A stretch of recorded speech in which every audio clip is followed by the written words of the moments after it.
तो मुकेश सहनी किस खेत के मूली हैं कि मुकेश जी अभी भी सतर्क हो जाए। भारतीय जनता पार्टी का मंशा साफ है कि मुकेश सहनी को बर्बाद करना है। क्यों नहीं अपने समाज के लिए वो आंदोलन करते, क्यों नहीं भारतीय जनता पार्टी के कार्यालय का घेराव करते।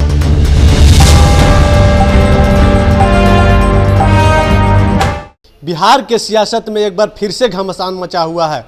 इसलिए घमासान मचा हुआ है कि बोचहा सीट पर बीजेपी ने अपना कैंडिडेट दे दिया है बेबी कुमारी को, लेकिन वो वीआईपी की सिटिंग सीट है। इस पर हम बात करने के लिए कांग्रेस के मुख्य प्रवक्ता राजेश राठौर हैं। हम इनसे जानेंगे, सर बोचहा की जो विधानसभा सीट है उस पर उपचुनाव होने हैं, उसको लेकर के जो वीआईपी और बीजेपी में घमासान मचा हुआ है।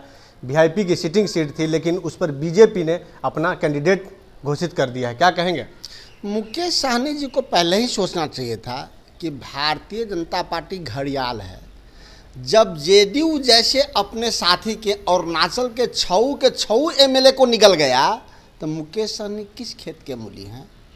मुकेश सहनी का हाल देखिएगा कि आने वाले दिनों में चिराग पासवान जैसा भारतीय जनता पार्टी करेगी, उन्हीं के एमएलए से उनको पार्टी से बाहर कर देगी। असली वीआईपी के मालिक हो जाएंगे एमएलए लोग। मुकेश सहनी को फिर वीआईपी के बाद वीवीआईपी पार्टी बनाना पड़ेगा। इसलिए वक्त है कि मुकेश जी अभी भी सतर्क हो जाएं, भारतीय जनता पार्टी से नाता तोड़ के नए राजनीतिक विकल्प दें।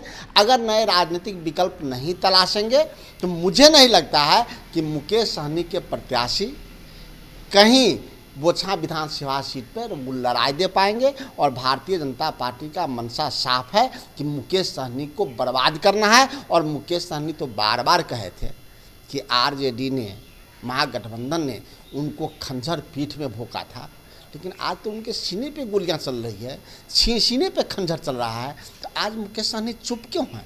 क्यों नहीं अपने समाज के लिए वो आंदोलन करते? क्यों नहीं भारतीय जनता पार्टी के कार्यालय का घेराव करते? क्यों मंत्रिमंडल में वो बने हुए हैं? जब उनका एमएलए छीन लिया, जब उनकी सीट छीन ली गई, तब भी वो एक पद के लिए वो बने हुए हैं। तब उनको पता है कि उनकी वैलिडिटी समाप्त होने वाली है। अगर भारतीय जनता पार्टी उनको रिचार्ज नहीं करेगा तो स्वतः वह मंत्रिमंडल से आउट ऑफ रीच हो जाएंगे। तो मुकेश सहनी जी की राजनीतिक भविष्य अभी दांव पे हैं। अगर वो चाहे तो बचा सकते हैं, और बचाने का एकमात्र विकल्प है कि वो मंत्रिमंडल से त्यागपत्र दे और अपने एमएलए को लेकर बाहर हो जाए।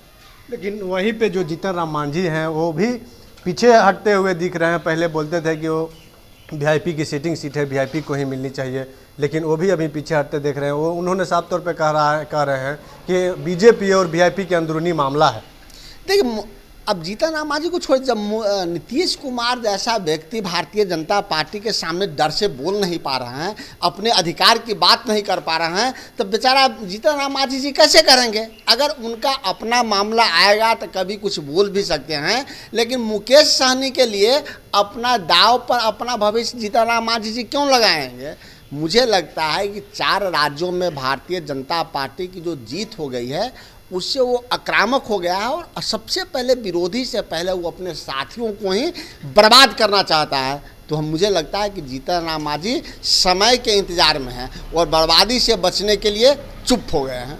तो क्या वो जब वीआईपी पार्टी के जो सुप्रीमो है मुकेश सहनी, वो बीजेपी का दामन छोड़ेंगे तो महागठबंधन में क्या उन्हें स्थान मिलेगा? लेकिन एक तरफ जो आरजेडी के जो विपक्ष के जो नेता हैं तेजस्वी यादव, उन्होंने कहा कि आरजेडी में उनका रास्ता बंद हो गया है, कांग्रेस का उनका साथ मिलेगा।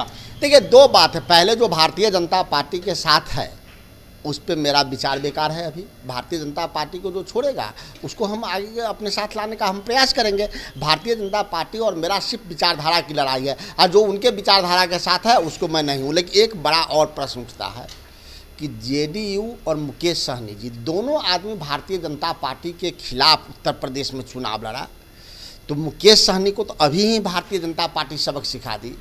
क्या नीतीश कुमार को भी इसी प्रकार से भारतीय जनता पार्टी आने वाले समय में सबक सिखाएगी कि नीतीश कुमार के भी सीट पर वीआईपी की सीट की तरह ही भारतीय जनता पार्टी अपना प्रत्याशी देकर नीतीश कुमार को भी बर्बाद करने का एक संकेत दे रही है?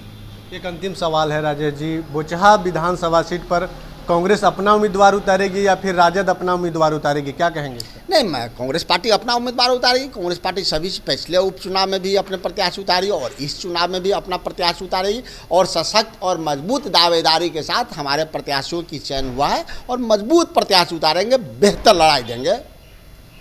तो आपने सुना है कांग्रेस के मुख्य प्रवक्ता राजेश राठौर थे। इन्होंने साफ तौर पे कहा है कि मुकेश सहनी को कहीं न कहीं बीजेपी सीने में खंजर मार रही है, सीने में गोलियां चला रही है और वहीं पे जो हम के जो राष्ट्रीय अध्यक्ष हैं वो भी पीछे हटते हुए दिख रहे हैं। लेकिन इन्होंने साफ तौर पे कहा है कि मुकेश सहनी को सिर्फ एक मंत्री के लिए वो बीजेपी में है, एनडीए में है, उन्हें साथ छोड़ देना चाहिए और उन्हें अपनी नई उम्मीद के साथ मजबूती से चुनाव लड़नी चाहिए।